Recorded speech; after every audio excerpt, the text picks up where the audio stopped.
Welcome to Sage Advice, the podcast where ancient wisdom meets modern science. Here we explore herbal medicine, natural health, and the fascinating ways that our bodies are designed to heal and thrive. From the microbiome to medicinal plants to plant oil, we'll uncover practical insights that help you understand your personal health in a whole new way. I'm Karen Mallinger, the Herb Gal, and I'm so glad you're here. So let's learn, grow, and together, let's get better. Don't forget to hit the like and subscribe buttons so you won't miss a thing. Hello, friends. Let me ask you a question. Are you feeling puffy, achy, exhausted, anxious, or stuck in survival mode? Stress and inflammation may be more connected than you think. This week on Sage Advice, we're talking about what your body may really be asking for right now. So grab a nice cup of tea and your notepads and let's get into it. How many of you identified with the list I just read? As I watch the trends, look at what people are buying, and talk with my clients, it seems the majority all fall into one or more of those categories. On an earlier podcast, I talked about how in the United States alone, 6 in 10 adults have a chronic condition, and nearly half have more than one. And these numbers are rising around the world. So what's going on? Why are so many people struggling just to feel okay in their daily lives? We used to think the answers were hidden in our genes, but after mapping the human genome, it became very clear that genetics were not to blame. What researchers found instead was something surprisingly universal, and nearly everyone suffers from it to some degree: inflammation. So let's define it properly first. What exactly is inflammation? Inflammation is the immune system's response to stimuli that are viewed as foreign or toxic to the body. We call these antigens. The body looks at these as a threat and will go to work immediately to eliminate them. To do this, your body has to attack it and get rid of it. The method the body uses is inflammation. That is one of the body's defense mechanisms against antigens. Fevers are another type of defense mechanism that actually makes the environment inhospitable by cooking the bugs. So understand that these things are not bad in and of themselves. They are the body's way of dealing with invaders. Inflammation will mobilize some of the body's defenses, which are your white blood cells. Inflammation is a blood rush to the affected area. So what does this look like in real life? You can either have an overreaction or an underreaction, depending on the circumstances. There's pain to keep us from moving that particular part of the body so the body can heal. Usually, redness and swelling occur as fluids and blood rush to the site to start the repairs. This is called vascular dilation. So inflammation does have a purpose in the body. It isn't always a bad thing. There are two types of inflammation in the body: active or acute inflammation and chronic inflammation. Active inflammation is the body's short-term emergency response. Think of it this way. You cut your finger, you twist your ankle, you catch a cold, or get stung by a bee. Your immune system jumps into action to increase blood flow, send immune cells to the area, fight infection, and begin repair. The signs of acute inflammation are redness, heat, swelling, pain, and sometimes a fever. It usually has a clear cause, comes on very quickly, and resolves within days or weeks. This type of inflammation is often helpful and necessary for healing. And remember, in an acute situation like a severe sprain or broken bone, trying to suppress the inflammation response is not your best course of action, as the body needs that to begin the healing process. Chronic inflammation, on the other hand, is when the immune system stays on for too long. So instead of protecting the body, it slowly begins to cause wear and tear. Common causes are chronic stress, poor sleep, processed foods and sugar, environmental toxins, smoking and alcohol excess, gut imbalance, a sedentary lifestyle, untreated infections, and autoimmune conditions.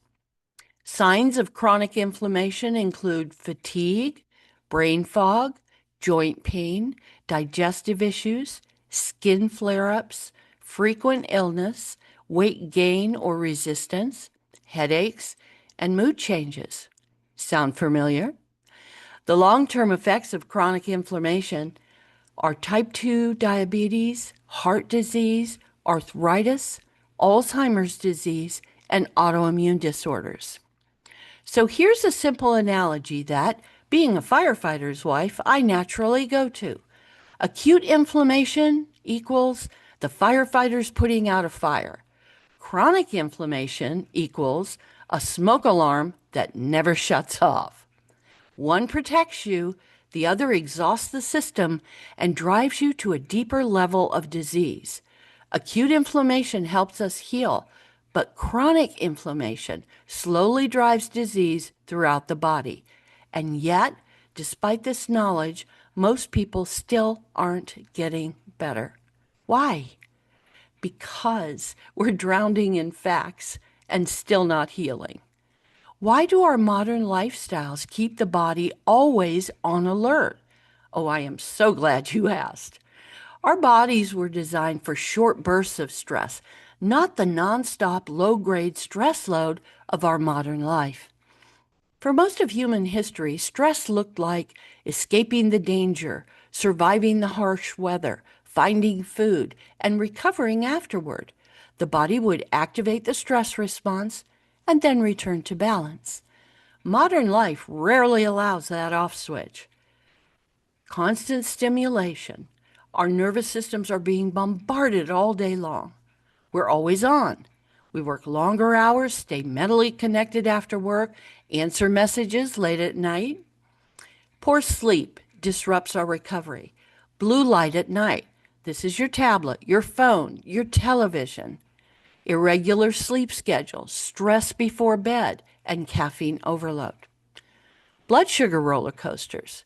These are highly processed foods and constant snacking and can create rapid spikes and crashes in your blood sugar, energy instability, and increased cortisol release from your adrenals.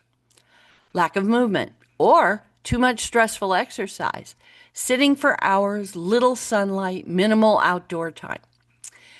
Nature deficiency, a lack of sunlight, fresh air, grounding rhythms, and seasonal living. And last, chronic emotional stress, financial pressure, uncertainty, social isolation, comparison culture, and information overload create a background hum of stress that our bodies never quite escape. The stress response was designed for temporary emergencies, not permanent activation. Let me ask you another question. When speaking with your healthcare provider, how many of you have heard something like this? The only way to deal with chronic inflammation is to follow an overly restrictive, complicated elimination diet. I personally hate this kind of advice, though it's based on a solid premise that food and things in our environment can contribute to chronic inflammation. This condition is much more complicated than that, and an elimination diet is the last thing your bodies need right now. And there are a few reasons why. Your bodies are starving for nutrients, and elimination diets remove the good along with the bad. For many, an elimination diet is unnecessary unless the person is suffering from a food allergy or celiac disease. It's hard to follow, and you've heard me say it before. If you won't take something or can't follow a program, it's not going to help you.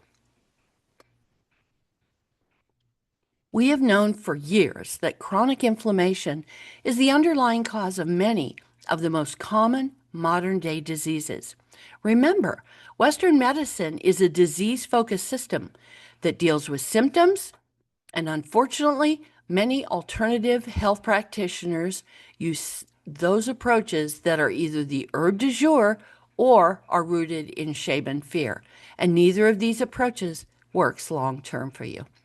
First, there's no pill to cure chronic inflammation. I don't care what they may tell you.